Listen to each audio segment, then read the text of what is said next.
X-Men 97, episode 5. Holy My life is like a movie, so I live it like a feature. I bring the peanut butter when I... Yo, welcome to Hand It All Media, where we review movies, games, shows. I'm your host, JTM, Josh the Man, and today we're going to handle X-Men 97, episode 5.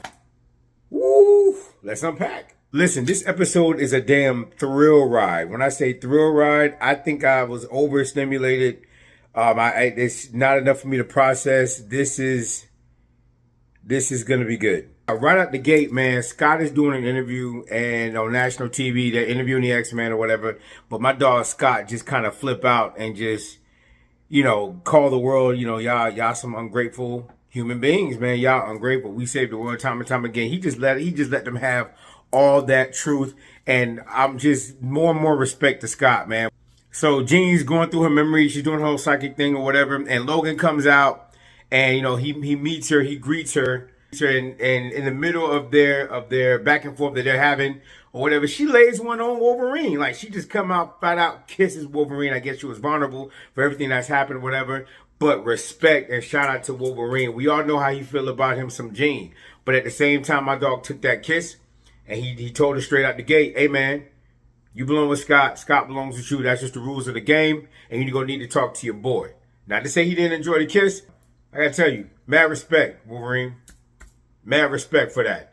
Juicy. Back over to Cyclops. So now he pans over to Cyclops. He's having a conversation with Jean. They're talking about the interview that just went wrong. They're talking about the son that they just gave up. And, they started kissing. So I'm thinking it's Jean. But nope. Turns out it's not Jean. It's the other clone. And they're smooching. They're talking about stuff. And the real Jean interrupts because they're in his mind. It is a mind affair. Juicy.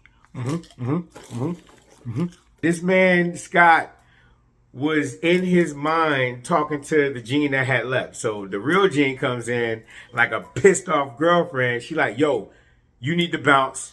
We need to talk.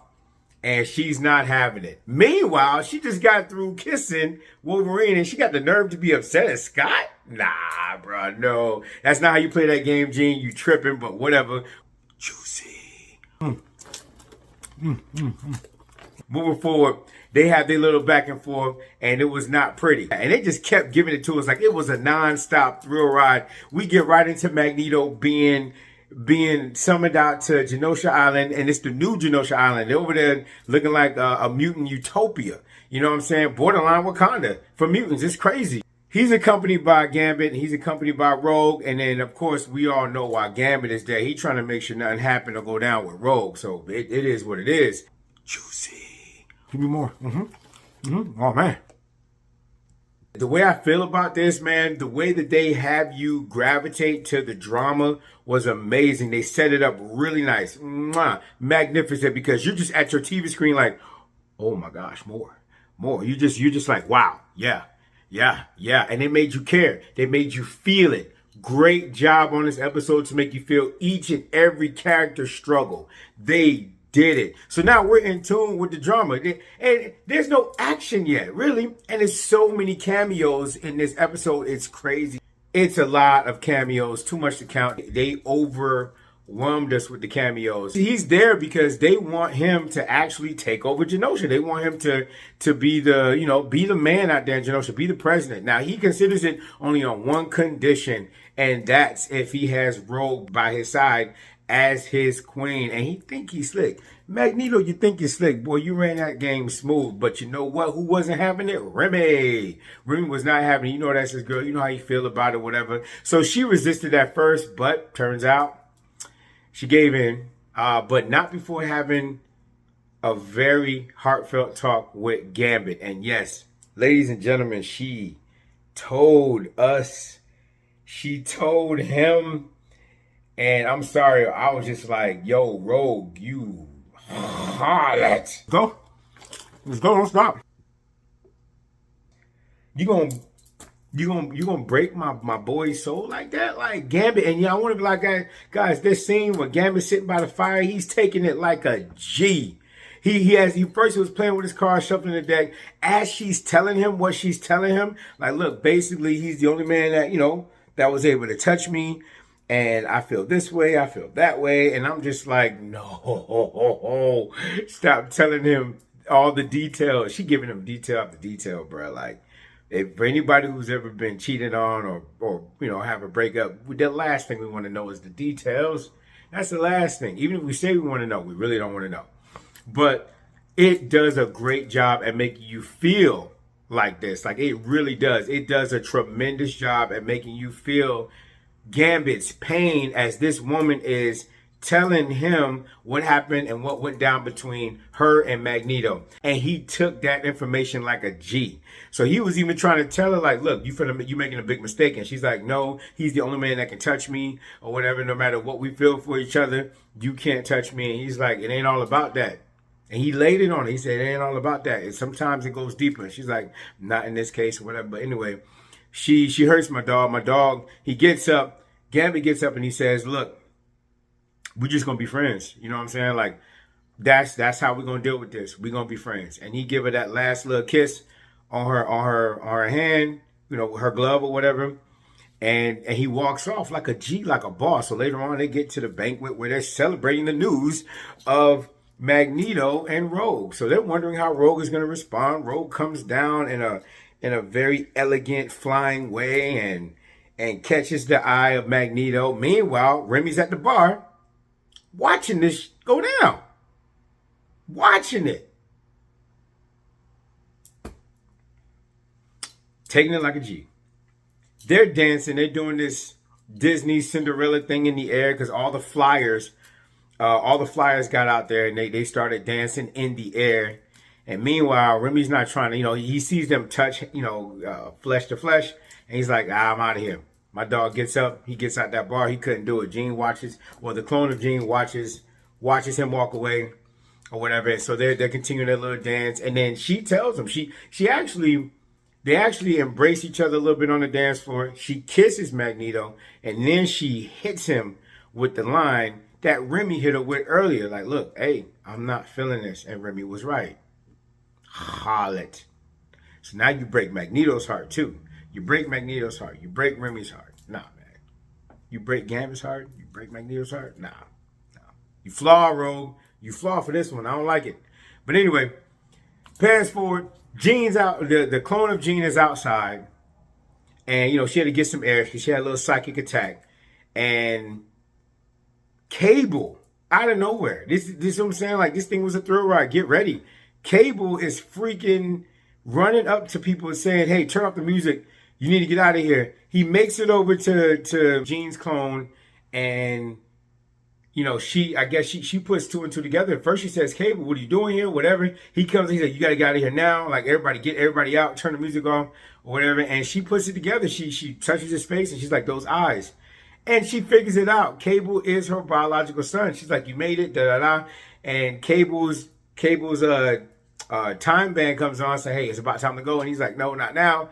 And he apologizes. He goes, Mom, I'm sorry. As he's fading out. And she's like, sorry for what? And boom, everything goes to crap. There's a giant, huge ass explosion.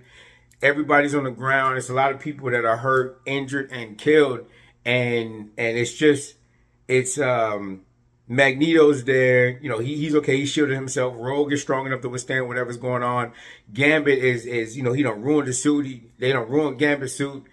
He's a little bloody or whatever the case may be, but it's just chaos out of nowhere. Then out comes this damn master ass Sentinel, which to me, it looks like, and it just in my head, it looks like Master Mold, like it from the future. I'm guessing from the future because it's something that Cable was trying to warn us about. So I'm guessing it's a Master Mold from the future. That's what it looks like to me, guys. You guys let me know what it is or whatever. But this Master Mold is going around, or this giant Sentinel, 3-headed Master Bone Sentinel thing, looking like a Sentinel dragon. It's going around tearing people apart. I mean, one blast killing people, another blast is killing people, and just a green blast is disintegrating everything. It's chaos. It's chaos. And in the middle of the madness, Magneto shows out. He shows you why he's the master of magnetism. But to me, in my head, I just felt like, why not just, destroy the actual 3-headed Sentinel itself? I'm just trying to guess. Maybe it's because it's from the future. Maybe it's made of something else. Not sure. You guys let me know. But I just found that odd. Anyway, he's using all this metal and debris to fend off this damn thing, and Rogue and Gambit are trying to get to the Morlocks, which is in the center of all this destruction and chaos. So they're trying to get to the center and help out, and Magneto paves the way or whatever. But this thing is too much. I mean, it is destroying everything. It even kind of overwhelms Magneto. But the mission was accomplished. Gambit gets over to the Morlocks. And when I tell you, it's a great time to be a Gambit fan. You know me, I'm Team Cyclops all the way. But if you guys are Gambit fans, it is a beautiful time to be a Gambit fan. He showed out. He had his motorcycle moment. He had, he's charging up his cars. He's doing like EX sports motorcycle at the same time, twisting in the air, throwing the stuff, destroying the Sentinels.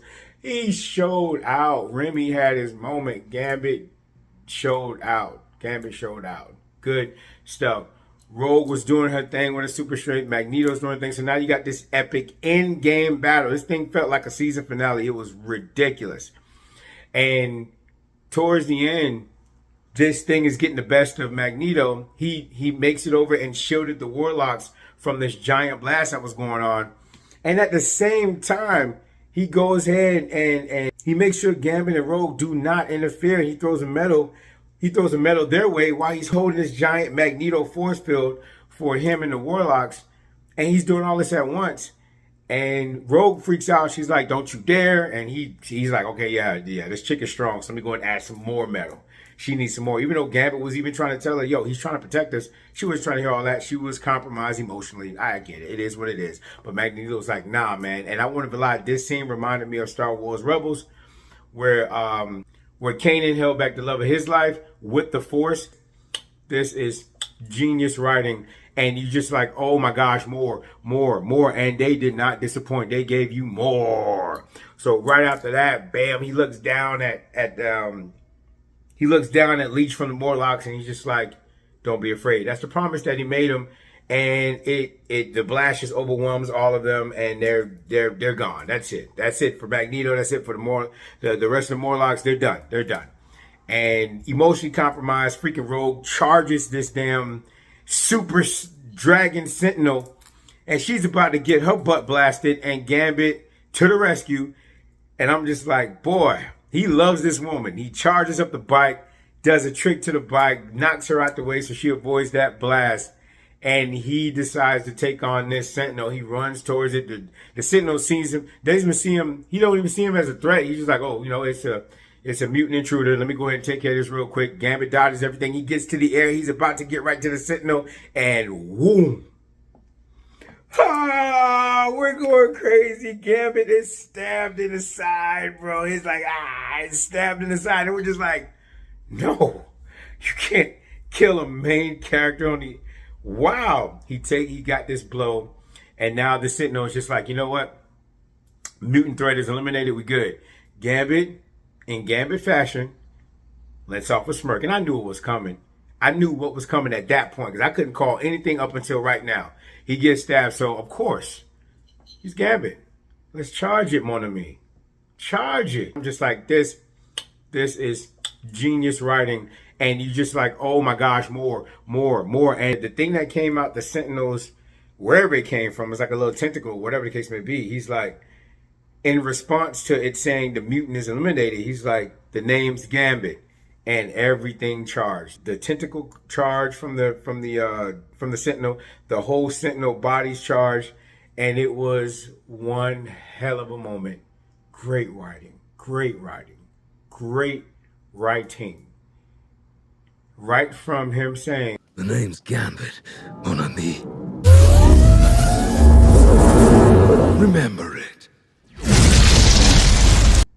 Holy crap. Everything exploded. Everything's done. And they pan back to the mansion where it's, all over the news. And Cyclops like, yo, what's going on? What's happening? How many? And Beast is crying. Man, this was like the Infinity War of X-Men. It's by far one of the greatest X-Men episodes I've ever seen in my life. And that's speaking a lot. They did one heck of a job. And so at the very end of the episode, you get to see Rogue holding the dead charred body of Gambit. And I'm assuming he's dead because right before it goes off, she says, "Sugar, I can't feel you anymore." Or, Sugar, I can't feel you. And it was just like, it went off just like that, leaving us in that suspense. Mouth watering for more. Great freaking job. Oh my gosh. Top tier. Top tier. Top tier. Good job, X-Men 97. I lost my mind. Thank you. Thank you for this episode. This was everything. Guys, I want to hear your thoughts. Please tell me what you think about this episode. As usual, if you're feeling the vibes, like, comment, and subscribe. And don't forget to share. And I'll see you there on the next review, that is. Handle it! My life is like a movie, so I live it like a feature. I bring the peanut butter when I